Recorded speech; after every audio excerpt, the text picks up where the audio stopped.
আপনারা যারা বর্তমানে ইন্ডিয়ান মেডিকেল ভিসার জন্য অ্যাপ্লাই করতে যাচ্ছেন, অনেকেই জানেন বর্তমানে ইন্ডিয়ান এম্বাসি বন্ধ আছে, নতুন পাসপোর্ট জমা নিচ্ছে না, এবং যারা অলরেডি জমা দিয়েছেন তাদের কিন্তু খালি পাসপোর্ট ফেরত দিচ্ছে।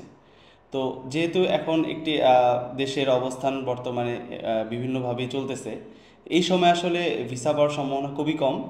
তো এই মুহূর্তে কিন্তু আপনাদের জন্য খুব একটা ভালো অপশন হতে পারে মালয়েশিয়া। সো যারা ইন্ডিয়াতে ডাক্তার দেখাতে চান, অনেকে বলতে পারেন মালয়েশিয়া তো খুব এক্সপেন্সিভ।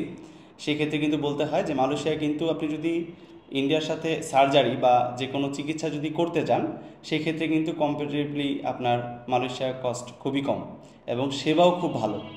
তো আমরা বলবো যে এখন আপনি ইন্ডিয়াতে যদি যারা ভিসার জন্য দাঁড়াচ্ছেন, ভিসা পাচ্ছেন না, বা ভিসা ইন্ডিয়া যেতে যাচ্ছেন অথবা দেখে আসছেন সার্জারি করবেন, তারা কিন্তু খুব এই সময় মানে 2 দিন থেকে 3 দিন এর মধ্যে কিন্তু মালয়েশিয়ান ভিসা হচ্ছে।